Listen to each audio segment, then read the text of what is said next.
Every year, the media puts out a list of the fastest growing jobs. Base your education and career moves on those headlines, and you may find yourself in a mathematical trap. The problem lies in how we talk about growth. A high percentage increase on paper does not always translate into a high volume of open jobs waiting for you in the real world. This Bureau of Labor Statistics chart tracks projected employment change. On the left, wind and solar both grow over 40%. The right side tracks actual new jobs. That 50% wind growth equals under 7,000 positions. Solar adds just 12,000. If you look strictly at volume, you find roles like home health aides. That occupation is projected to add nearly 700,000 new positions over the same period. But volume comes with its own constraints. Those massive hiring numbers are attached to median wages hovering around $35,000 a year, alongside high industry burnout rates. Calculating a 2027 career path depends on balancing three specific factors: current market demand, median compensation, and the total cost of the credentials required to enter. If your primary goal is maximizing your financial return on investment, the tech and AI sectors offer the steepest upward trajectory. But the requirements to enter these fields have shifted. Hiring managers are moving away from broad 4-year computer science degrees and prioritizing highly specific, vendor-backed certifications. Employability is now defined by credentials. You prove your worth through programs like NVIDIA's infrastructure tracks, Salesforce AI certifications, or core security benchmarks like the CISSP.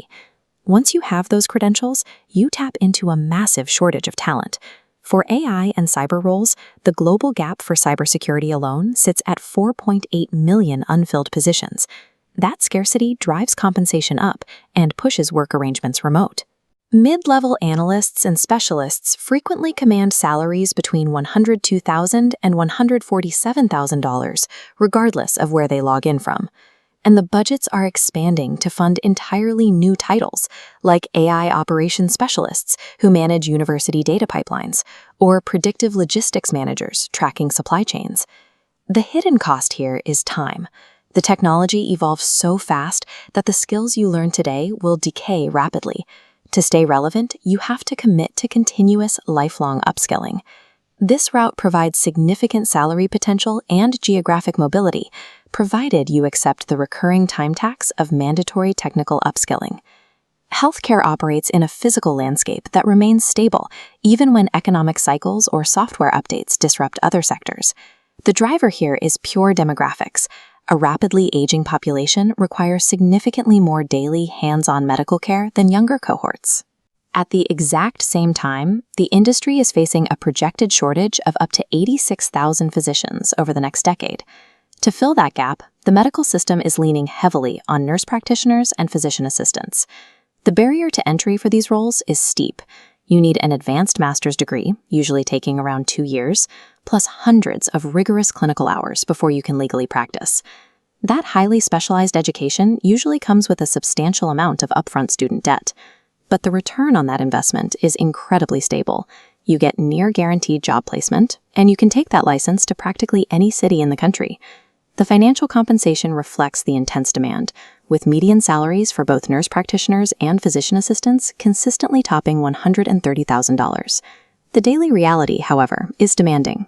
You have to navigate complex state laws regarding your scope of practice and absorb the severe emotional and physical stress of frontline medical care. By accepting the high stress and initial debt of advanced clinical work, you gain access to high-demand roles that are difficult to automate or offshore.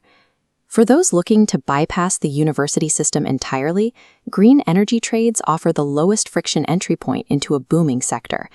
You don't need a 4-year degree. The educational requirements usually consist of a short, low-cost associate's degree or a specialized trade certificate. This means you can enter a fast-growing segment of the economy with almost zero student debt hanging over your head. But the work is grueling. You're performing heavy mechanical and electrical labor outdoors, often suspended 300 feet in the air in unpredictable weather.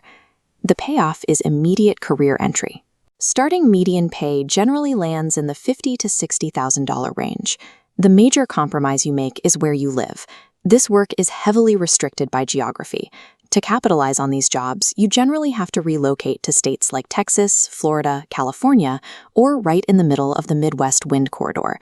Green trades provide the lowest financial barrier to entry, but they require you to sacrifice physical comfort and the freedom to choose your zip code.